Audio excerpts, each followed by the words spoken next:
Hey everyone, I hope everyone is staying safe and healthy.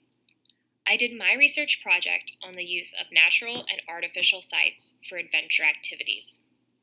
I chose this topic because I have noticed that the way adventure can look is changing. More people are going to climb at rock gyms who have never climbed outside. There are entire man-made adventure resort islands, and we use more artificial elements that we might think that we do in our outdoor adventures. I'm really excited to share what I found with you all because as we enter the outdoor industry, it's important to know that there's more than just the natural environment to work in. For a little bit of framing, I'm going to go over what we're going to cover in my presentation. We're going to learn what is quote-unquote artificial in the world of adventure, a brief history of artificial sites, why we use artificial sites for outdoor adventure activities, and the advantages and drawbacks of natural and artificial sites based on the price for the consumer, the accessibility, and the sustainability for the sites. And while the concepts that I'm going to be talking about today can be applied to all artificial activities, many of the examples will be based on whitewater rafting. I chose whitewater rafting because it is a classic outdoor adventure, and it is one of the first artificial sites that really gained momentum. So what is artificial when talking about outdoor adventure activities? The use of the artificial is more common than you might think, and the term artificial can be referring to one part of the activity or the entire environment that the activity is taking place in. There can be an artificial device, such as an anchor, equipment, or other gadgets that you're going to be using in the activity. The activity itself can be artificial, and this is seen in indoor rock climbing or rollerblading or skateboarding. There can be an artificial structure that was built, such as a climbing wall, a skate park, or a challenge course, such as our Tango Tower or static course out at East Campus. Or there can be an entire artificial environment, and this is what I thought was really cool. These are often resorts or adventure islands. An example of this is Castaway Cay that is in the Bahamas that's owned by Disney.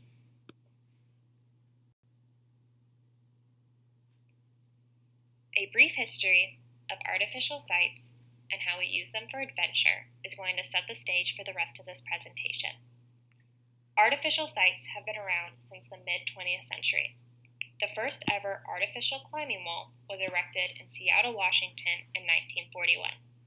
Yet it should be noted that the first successful indoor climbing wall was built in the early 1960s in the UK, which makes me wonder what an unsuccessful indoor climbing wall was looking like.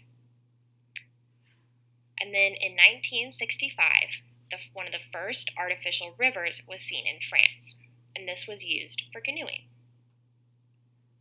And then later in the 1970s in Arizona, the Big Surf was created, and this was a lagoon on an island that was the first artificial surfing environment. This is the ancestor to the mobile surfing machines you can see now at water parks or other amusement park type environments. So the modified river for canoeing in France in 1965 paved the way for creating artificial rivers, and that really took off when there was an artificial slalom course in Germany built for the 1972 Olympic Games. This led for 5 more Olympic Games to either modify a river or completely construct a new whitewater river course.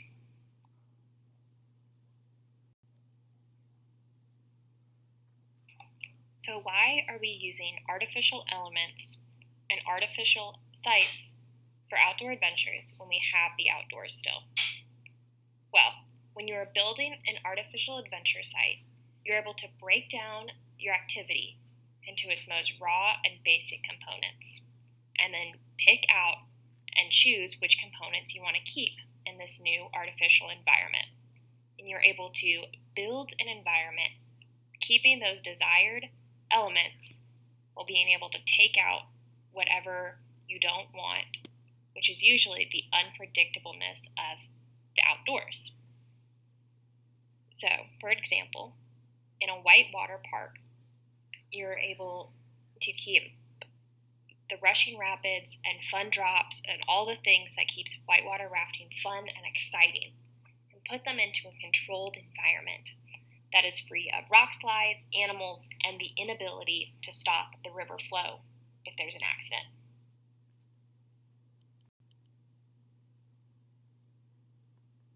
When a potential adventurer is looking at going whitewater rafting, or on any adventure for that matter, a large determiner of what adventure they're going to go on and what company they're going to use is price. And after comparing 30 types of rafting trips a person could go on, I found that it is less expensive to go to an artificial whitewater park than to go through a rafting company that uses a natural river. And this is coming from just the price of the rafting trip. Because at artificial whitewater parks, they often operate similar to theme parks or water parks. There are several different quote-unquote add-ons that consumers can add to their adventure, and this range from food, locker rentals, merchandise, cabanas, and other adventures such as artificial rock walls or zip lining. And these add-ons are usually not offered in more traditional rafting environments, or these add-ons are more connected to the adventure, such as purchasing goggles, sunscreen, etc. Therefore, the usual trip to an artificial whitewater park ends up being more expensive at the end of the day.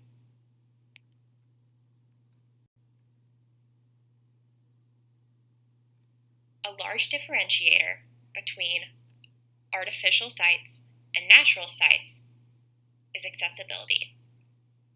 This comes from the fact that artificial sites are much more developed. This is mostly seen because artificial sites have much more access for motility aids, which can be golf carts, cars right up to the access point, scooters, walkers, canes, etc. For some outdoor adventurers, accessibility isn't something that they are looking for in an adventure, so most natural sites aren't a deal breaker. But when accessibility is a need for someone to enjoy an outdoor adventure, natural sites can be a deal breaker.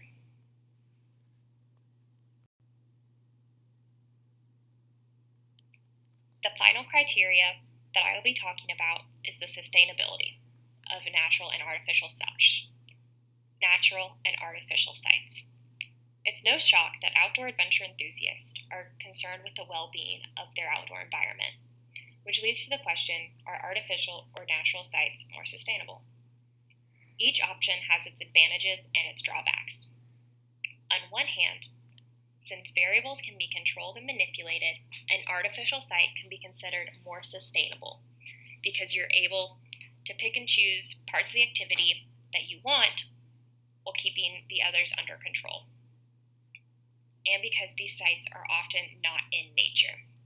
But the artificial site must be built in the first place, which does impact the surrounding natural environment.